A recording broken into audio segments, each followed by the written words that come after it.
computer.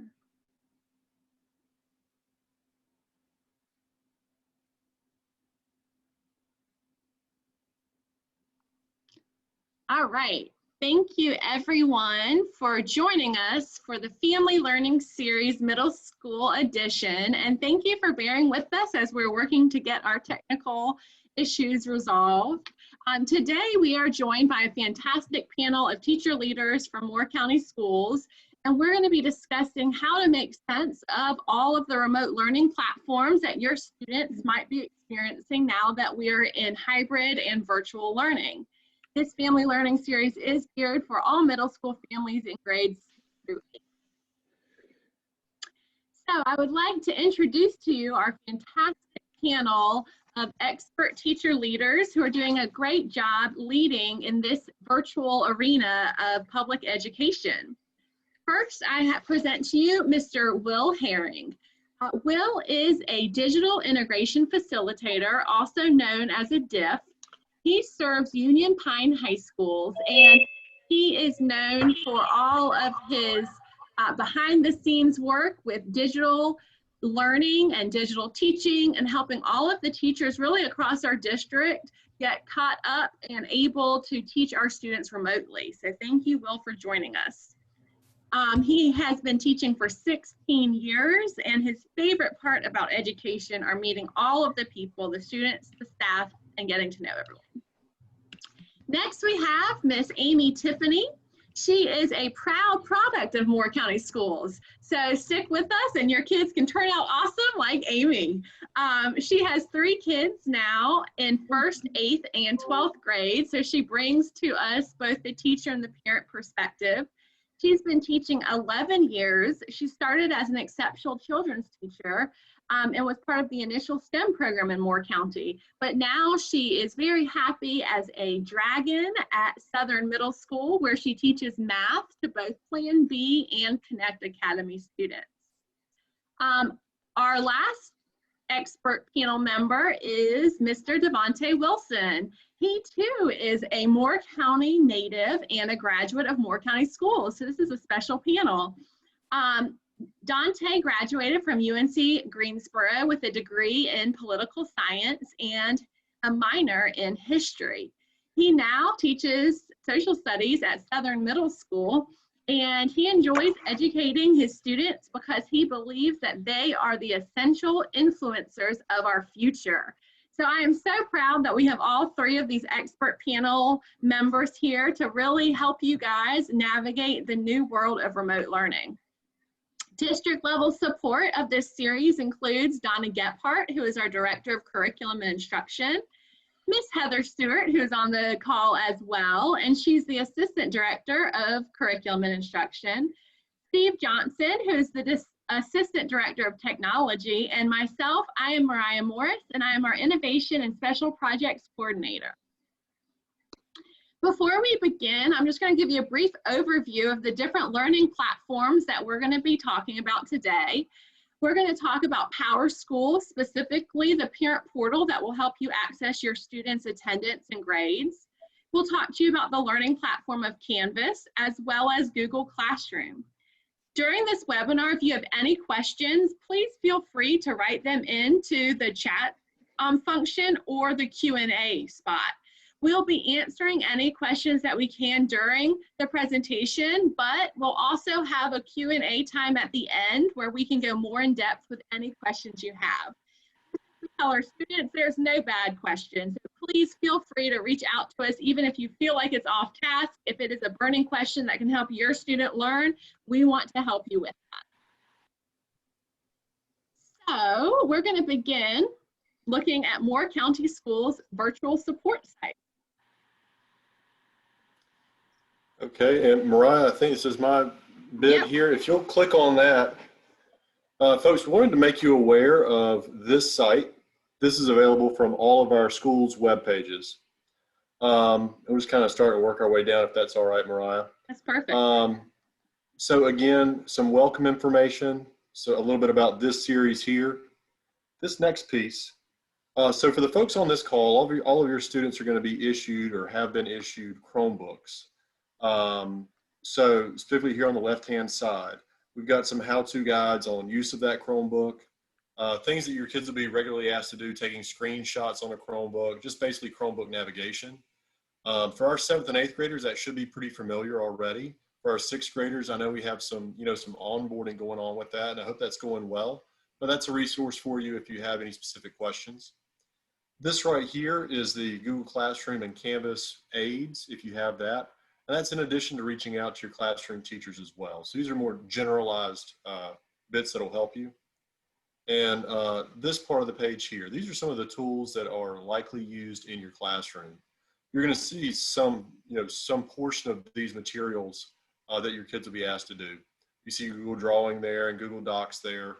We are a Google EDU district, so we're very heavy Google. You will occasionally see Flipgrid, certainly Google Meet, we've all become increasingly familiar with over the past 6 months as well. So just know this site is available. And also, I think a little bit higher, right about there, this piece that the screen's on right now, if for any event that you are having trouble with the device itself, with the Chromebook, if you are using one of our hotspots as well, anytime that you're having those kind of issues, this is a site that you can go to, and this goes to our IT department as well as your local school, and we'll be able to help you efficiently. So again, find this site on your school's webpage, and you'll find that under the remote learning tabs on your school's webpage. Thank you, Mariah.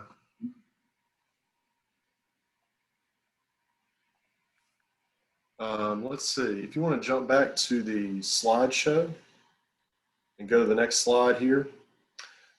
Just want to make this a little bit more robust for you here. If you are in a situation where you're going to use, for whatever reason, if internet is an issue, our county is pretty large. And from what we call Area 1 to Area 2 to Area 3, or, from the Pinehurst, Aberdeen side of the county up to the High Falls side of the county, it's a very diverse area. And it's diverse in many ways, including the ability to get Wi-Fi at your home, the ability to get high-speed internet. In some of our areas, we even have a cell phone tower, kind of a lacking or a need there to have more cell phone towers as well. So I wanted to take a minute and just let you know, if that is your situation, here are kind of the 3 tiers that Moore County has provided to try to help out with some of those situations. Again, this is if we can't get Wi-Fi at your home. We have hotspots that are available. Now, just understand that ourselves, as well as every other district in America, are trying to get as many hotspots as we can all at the same time. That need hit in March for everyone.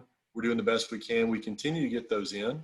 I think we're doing pretty well, but I would say that we still have a need for more. So do reach out to your school. Your school is your best point of contact for getting access to one of those hotspots if that is your need. We're going to have if you go to that website as well that we were on a minute ago, actually hop back, sorry, I'm a history teacher by nature, so I'm very wordy. We do have a map on there as well. So hotspots, the way those work, they work off of cell phone towers, they use data. So there are actually areas where even hotspots will not work inside of Moore County, specifically up at the northern end of our county. So if that's the case, we've equipped several of our schools as park and learn facilities. So that's an area where you and your student can go in a vehicle, again, go outside the vehicle, but whatever. It's an area at our school where we're broadcasting Wi-Fi in an area of the campus where they can go and access that at any given time. Finally, we also have some maps available too of some of our private partners. Here we have a picture of McDonald's, but again, Chicken Hut at the north end, just some various local partners that offer Wi-Fi to any of our students that need it at their facility as well. If you need any more information about that at the end, please let me know, and I can share those maps with you and get you started. All right, Mariah, if you'll take us down one more slide, please. Just some Wi-Fi troubleshooting tips. Now, I realize all of y'all are on a Zoom, so I'm betting most of you all are pretty proficient. But in the event that you are having some of these troubles, this is kind of just a quick things that you can do in your home that may help. So if you have one of our Chromebooks and it's not connecting to the local or your home Wi-Fi, we always want to double check passwords. We know that those are case sensitive, so double check that. The IT side of me will always tell you to power cycle every device. So restart your Chromebook. If that's still not the answer there, and if you start seeing problems with other devices in your home, you restart your modem, power it down for 30 seconds, restart everything, and try again. The second thing I would tell you is that a lot of the things that we're doing right now are bandwidth greedy. And what I mean by that is if you're doing video and audio, like for example, this phone call or this Zoom meeting, it consumes a lot of bandwidth. So you see here in the middle, it's going to ask you to limit the number of devices that you're using in that Wi-Fi signal when you're doing something that's more bandwidth needy. So if you have a student in the kitchen that's trying to do a Google Meet and it's becoming laggy, we would ask that, you know, if there's a streaming service, Netflix running in the living room, something like that, power down those systems and give that bandwidth to the Google Meet while you need it. Same thing if you have one of our hotspots, you know, power cycle everything. If it's still giving you trouble, reach out to the school or fill out the form that we showed you on that last page. But also be aware that those are also a bandwidth concern. So if you have a student on a Google Meet here, another student in another room that's doing something else, just be aware that your bandwidth could be an issue. The fewer devices that you're trying to stream from, the better your success is going to be. And I think I get to let somebody else talk, Mariah. Yeah, there we go. That is correct. Amy, go ahead. Yeah. So probably as we start checking student progress and you want to see how your students are doing, PowerSchool is everyone's go-to resource. Okay, so if you look, it's not just grades, but you can also see attendance here. And this is across all of our campuses. And I would, you know, make this your first stop as you are looking at student progress. I'd go on, Mariah.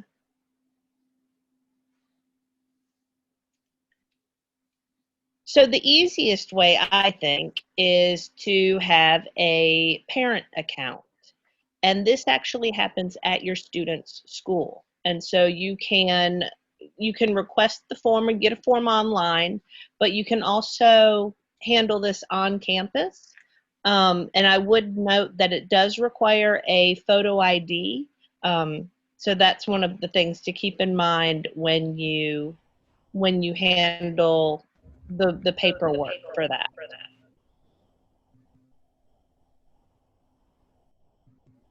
So if you notice,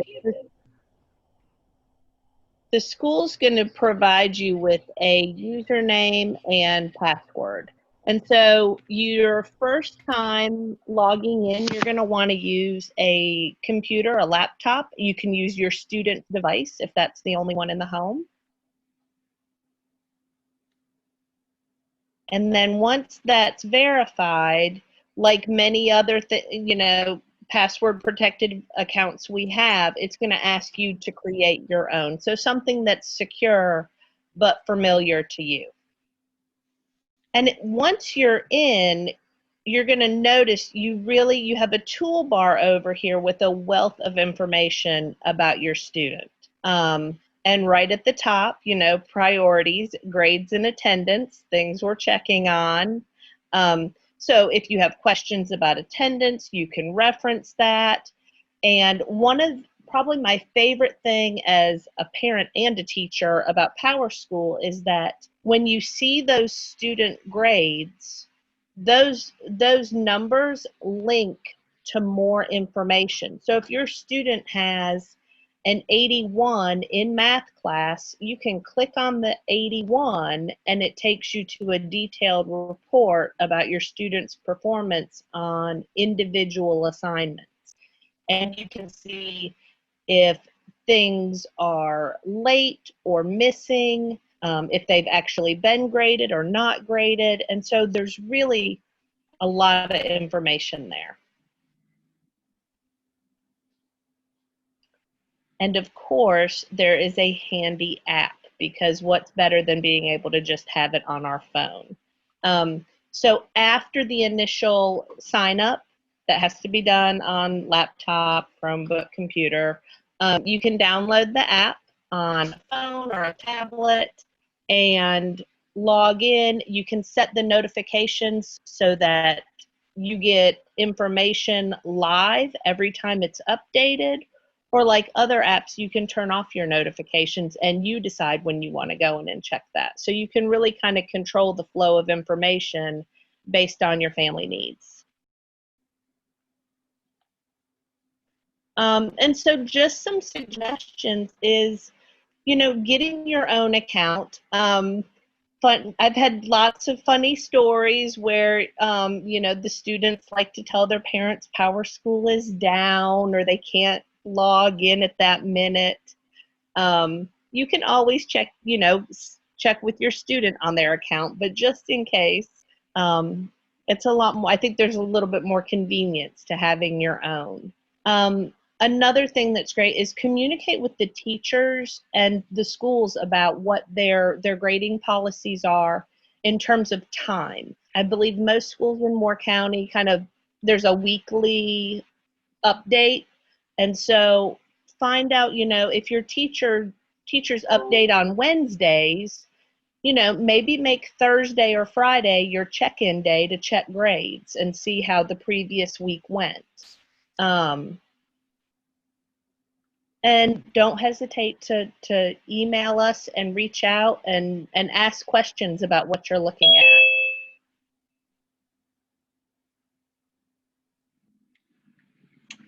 All righty. My turn. Can everyone hear me? Fantastic. All right. So again, this platform here is Canvas. Pretty familiar with Canvas. And if I'm not mistaken, I believe we even started using this in college. So in a lot of ways, this is a great way to kind of get students kind of used to higher level learning, especially for what they could very well anticipate in the future. And so here with Canvas, Canvas is the preferred learning management system that Moore County Schools utilizes between grades 6 through 12. Parents and guardians, they are often wanting the ability to see their students' grades, see how they're doing. Are they keeping up with their assignments? And really, in a lot of ways, Canvas gets us away from strictly paper assignments. So now students can't say, I left it on the bus, my dog ate it, my sister came and took it, and pasted it to the wall. You just can't use those excuses anymore because now it's strictly online. And so Moore County Schools, and again, as I read in the bio, completely love it because we didn't have Canvas when I was a student, in Moore County Schools. So we moving on up, and so we have the values and encourages parents and guardians to participate in the student learning process. Again, the district has enabled parents and guardians to self-enroll and create a Canvas account by simultaneously linking their account to their students. And again, videos on each of the different school sites. And so we'll go ahead and go on into the logistics of Canvas.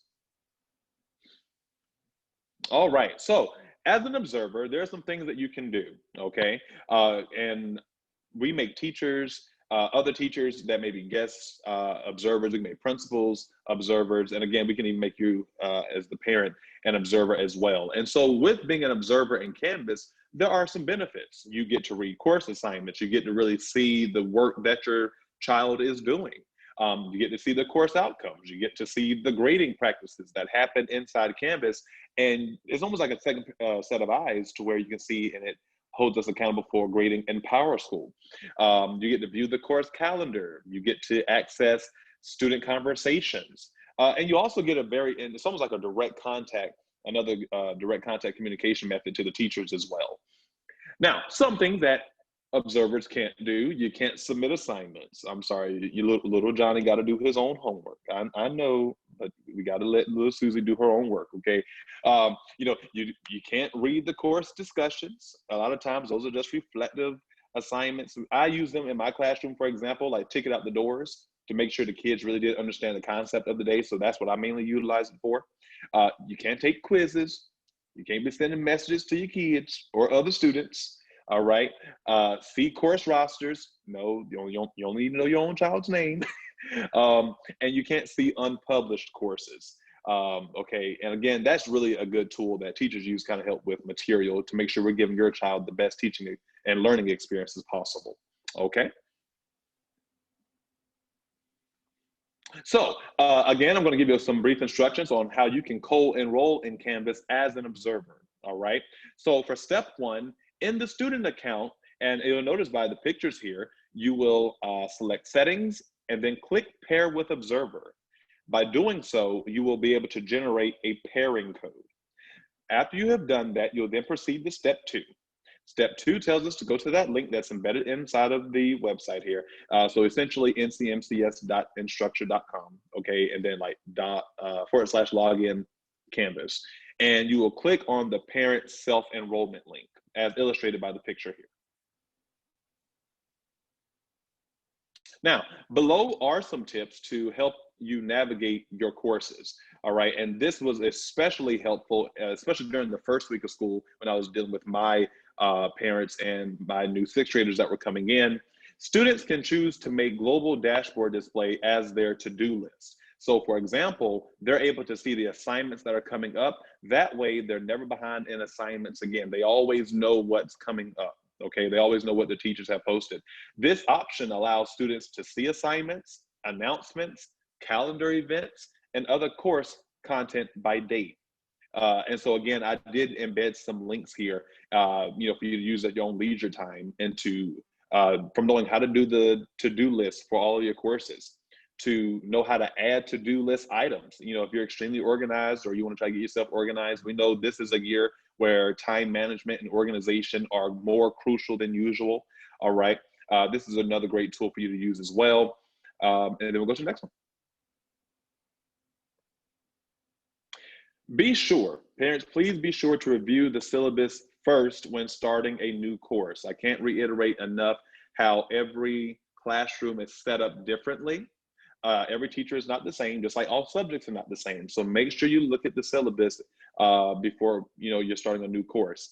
If the syllabus link doesn't display in that left navigation, this means that the instructor, either they chose not to use the syllabus tool in Canvas, or the syllabus link, it may very well be linked on course home.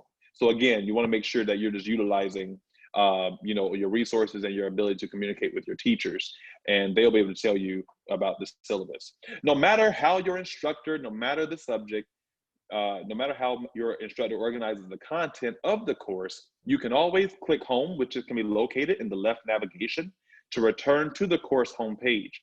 The course home will have some unique features that can help you navigate recently updated content. All right, so this is actually a fun one for me because again, I have students all the time wondering, especially when they're coming from the elementary school into the middle school at 6th grade, and then I even have some 7th graders who may just need a refresher on how to submit their assignments. So 5 very simple steps, okay? So step 1, you're going to open your assignment. Step 2, you will click on View Course Assignments. Step 3, you will click Submit Assignment. Step 4, you will select submission type. And step 5, you will submit your assignment. I did embed the link here. But for all of you visual learners, I did not forget about you. I'll put some pictures in here. So, as I made mention, step 1, you will open the assignment, as I have illustrated on the left side of your screen. Step 2, as indicated at the bottom, you will then click View Course Assignments. Step 3, as I made mention, you will then click Submit Assignment, as illustrated there. All right. Step 4, you will select the submission type. Now, this is important. I teach social studies, history, so a lot of times your students from me, or social studies for the most part, they may have to upload documents that we had to have them to annotate or to ask questions on. Or it may very well be a text entry, which is the next option. And that may be if we need them to answer to a question right then and there. A website URL, usually that's a website. If we're dealing with sources, sometimes I know for my students, I might have them to try to find a newsela.com article related to whatever we're talking about in class. So they may want to submit a website URL there. And then media can be from pictures to videos, they can submit that. So it just depends on what your teacher says, on how you will submit. But either way, you will still select a submission type, and then you just click File Upload at the bottom. And then at the very bottom, you see Submit Assignment, and that's it. All right.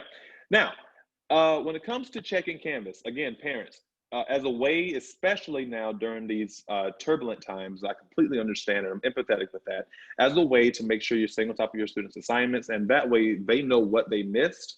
And hey, you know, you get a lot of work. You may miss an assignment. By utilizing the calendar tool, you're able to go in and see the assignments. We can be 2 weeks past it. You can still go back and see what when an assignment was assigned, and you'll be able to see you know, maybe the point value or what the grade was, or if it was incomplete. And so let's say that, you know, a student asks, you know, Mr. Wilson, can I make up an assignment? Or if they know they're going to be absent, you know, I'll ask them to, you know, go look at that date, and that's where they'll find that assignment. They complete it, they submit it, and then you just keep on going. And of course, as I may mention earlier, just like this Mitchell work, and that's pretty much Canvas. Thank you, Devontae. And I'm actually going to go back one slide, and I just want to bring up one thing that you can do at home before you reach out to the teacher if you notice a missed assignment. Devontae did an excellent job of showing the power of becoming an observer on your child's Canvas account, and Amy did a fantastic job of showing you PowerSchool. But really, the true power of both of these platforms is when you bring them together and you notice that your child has a 0 in Mr. Wilson's social studies class on a particular day, and your child doesn't remember what it is, or isn't really sure what he or she was supposed to do. Well, before you reach out to Mr. Wilson, you can actually come to this calendar view, and you can line up the date from which it was entered into the PowerSchool account, and your teacher will indicate what date that 0 was from, and then you can come to Canvas and you can pull up that assignment and see if you and your child can problem solve and troubleshoot before you reach out to the teacher to see what that 0 was from. So I think when you align the two is when it's really helpful at home to navigate. So I believe I'm going to pass this off to Mr. Herring to teach us about Google Meet. Okay, thanks for that. Yeah, I feel like Google Meet and Zoom is something we've all become very familiar with. So Google Meet is our preferred method for communicating with our students in synchronous sessions here in Moore County Schools. The reason for that is that we can protect this more so than Zoom. We can keep it internal to our own students. We can do that with some of the domains. If you've seen on the news about people getting into Zooms and stuff like that, that's why we do it that way. So your teacher, if you're an all virtual student, or if you're tracked in or out or something like that, they may have a scheduled Zoom for you to use. So the student will log in, only students can get in. They'll go to Google Meet, which I think we put in here on the next, no we didn't, but that's fine. So what we call the waffle menu. So if you go to Chrome, look in the top right corner, you'll see what's called the waffle menu. And one of those is the Google Meet icon that looks like what you see on your screen. Once they get there, they'll be prompted to enter the code for that meeting. The code is unique to that. That links into what the teacher is doing. And just some new features in the past 2 weeks. They may see that you are waiting for the host, or that you're in a waiting room. And what that means is that these are some more security things that we've enabled to where now that no kids can go in unless the teacher is there. And the teacher will wait for everyone to leave at the end of that meeting and conclude that meeting, so that these meetings don't go on after the intended time provided by that teacher. So some issues that you might see, not to beat the dead horse here, but bandwidth would be an issue. So if you're in a situation where, I mean, even if you're just on vacation, you've got a weakened signal. Some of the things that you've seen us doing on the panel here is when we're not the one speaking, we'll turn our camera off, or we'll turn our microphone off, and only turn those back on when it's our turn to speak, or if we have a question for our teacher. Same thing about limiting the number of materials that are streaming at your home at that time will help you as well. If you get any questions where, so it's possible, I guess, that a teacher says, this is our link for this meeting, and your child types that in and it doesn't work. The first thing you would do would just double check. Again, these things are case specific. Make sure there's no space unless the teacher had a space or something like that. Just double check that we're typing those correctly. And if that fails, you would reach out to that teacher just to see what's going on, reestablish that connection, see if we missed anything there. I've been really pleased by Google Meet just from my end of things. It seems to be working pretty well. Again, the new security stuff over the past 2 weeks has been really nice. So I think that's what I have for you. And if you guys have questions at the end about anything that you're experiencing on your side or your student side, I'd love to hear it, and we'll talk it through.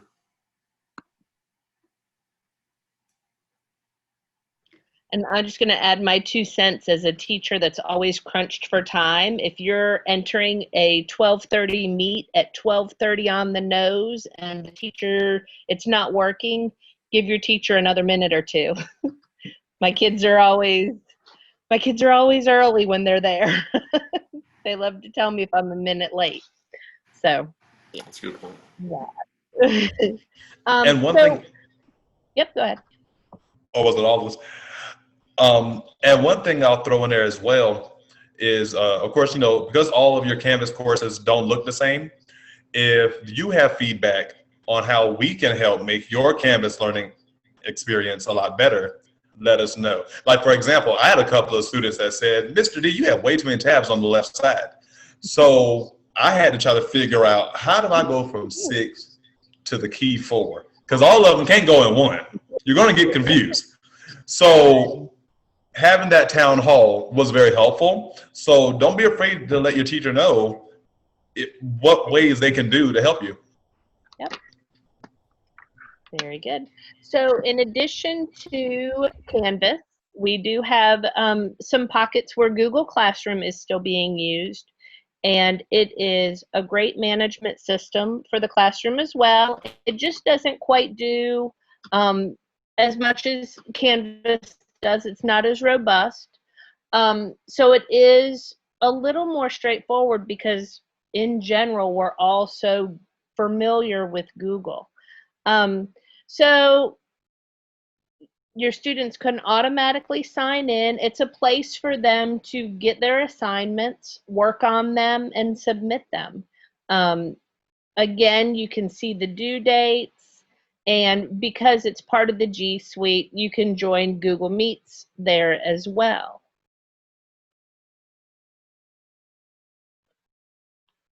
All right, so a couple things we're going to cover is parents in Google Classroom, looking for students, assignments, and being able to look for those missing assignments if you happen to have those, or your student happens to have those. All right. Your student's teacher, so you have to communicate with the teacher if you would like to get weekly summaries of your student's performance. All right, so that's the only way to accomplish this, and you can just send your teacher, your student's teacher, a quick email and ask them to add you to the Google Classroom for their student, and then you'll be able to get those summaries, and that's the only way to handle that report. Okay.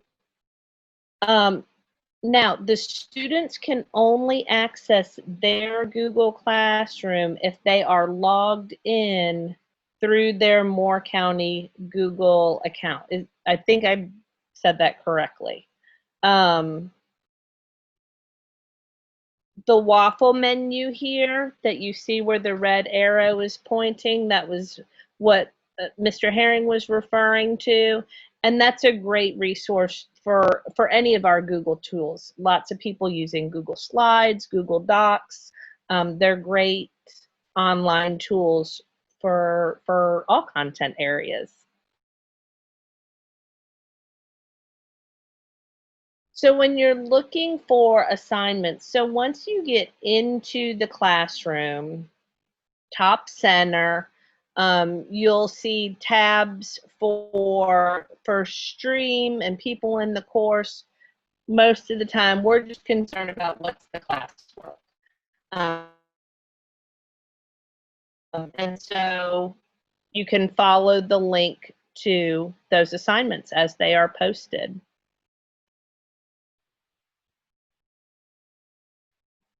There's a nice blue. So I would say Canvas and Google Classroom utilize a big blue button for turning in assignments. So if you go to there's also a to-do list in Google Classroom. So if you reference that to-do list as well, you can sort the assignments for that task by assigned, missing, and what's actually been done, submitted. And if I could jump in here real quick, Miss Tiffany, there's been a little bit of confusion at homes because students have completed their assignments, but they weren't submitting them successfully to their teachers. And so there's a disconnect because the student did the work, but they didn't go and submit it properly, and so it's showing up as a 0.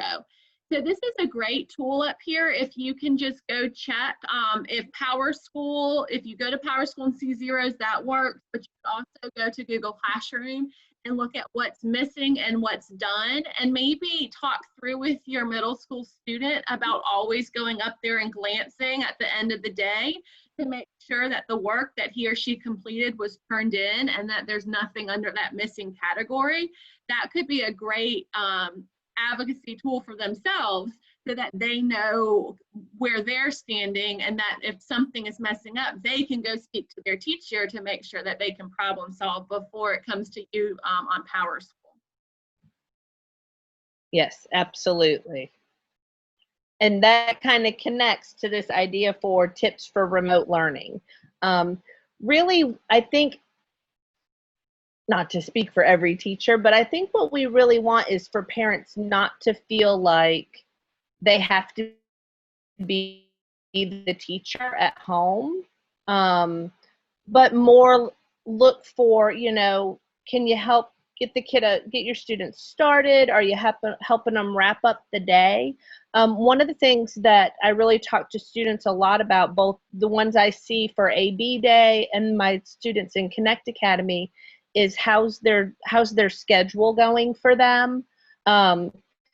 And I know that even, you know, my own students in my house, we finally had to sit down and build a schedule, and like the one I posted an example here because it was just fine. I found somebody else's, and it just kind of helps keep them on track and have some goals for the day. And you know, I asked the students, you know, what'd you do for math today, and did you check on your assignments? Did you have anything to submit? And making sure that those submit buttons got clicked. But focus less on, you know, I think I provide my students with what they need to learn the material, but I feel like sometimes they need a little help getting started or a little help wrapping things up. And so that, I think, would help a lot. And really just don't hesitate to communicate. I will say that the students that are having the most success in both platforms are the students that communicate with me, and their families reach out when they have concerns. And so, you know, just to get questions answered, or sometimes just to get a little reassurance that, you know, we want a pat on the back sometimes when we're doing things the right way. Thank you, Miss Tiffany. Those are great tips. And a few things that I would like to emphasize on this slide is that remote learning is different this semester than it was when we went to remote learning in March of last year. Last year, we as a state decided that the work would not count against students because not everyone had access to devices and to remote learning platforms. However, this year it shifted, and so the assignments that your student is doing at home and being assigned will in fact count towards your student's grade, and it will be traditional in that if there's a 0, it will count against them, and the grading will be as normal as we can be based on how we did school prior to coronavirus. So that is a shift from remote learning last year, and I know that that has been a little bit difficult for some students to understand that it's different this year. I want to emphasize that y'all are doing a fantastic job at home with your children, trying to bridge the gap between not being in school every day and giving your child the structure, but also the freedom to become a self-directed learner during these times. I know that middle school is really that in-between place, right? So your child might really want the freedom to do it on their own, but they might need more help sometimes than they want to admit. And so we thank you for doing all that you are doing in order to make this year successful. As Ms. Tiffany said, please do not hesitate to reach out to your child's teacher. It's also a wonderful self-help tool to teach your child how to email their teacher. Talk to them a little bit about email etiquette, about how to address, dear Mr. Wilson or dear Miss Tiffany, comma, and then a nice letter and thank you at the end. I think this is a really great life lesson that we can teach our students during this time. So at this point, we're going to turn it back over to Will to talk about a couple additional resources on the Moore County School website. And this is our last slide or two. I think we actually have this one and one more. So please, if you have any questions that you would like us to go over at the end, this is the time to drop them in the chat button area or the Q&A so that we can answer them in the next couple of minutes. Thank you. All right, thanks, Mariah. Yeah, just a couple more sites. Just wanted to make sure that everybody was aware of some of the things that the county has put together just to help on our side as far as communicating well. Let's see, will it let us go there real quick? Okay, so just briefly glancing down the page, you have a library of resources here, starting with the return to school, which is a lot of our logistics of how we're pulling that off. You have some technology resources as well. You have some of our family support materials in there for parents, everything from food and cafeteria issues to, you name it. This is a great resource for you to find. And again, these are available from your school's website as well. Everything that we're doing our best to make sure that's available in Spanish. And if you find anything that you need in a different format or whatever, just let us know. We'll be happy to help you with that as well. Kind of in that same vein, our last slide here, what do you do when the tech doesn't work, right? So we've got remote learning 3 days a week, or you have a virtual student 5 days a week, which is great when technology works. But when it doesn't, here's kind of your first steps. If you will, start by reaching out to the teacher. That's always your primary point of contact. Our flow from there is that teacher will either address your concern there, or they'll refer that over to some of the rest of us that are a little more in that world.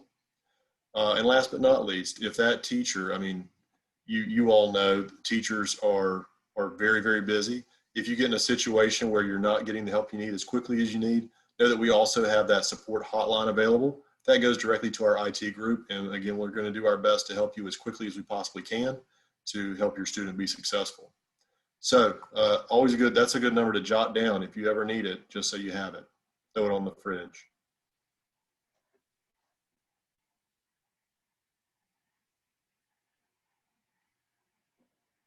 So we are all finished with our presentation for you, and I do not see any questions at this point. So please, if you think of anything, feel free to reach out to these resources that Will's directed you to, or to your child's teacher.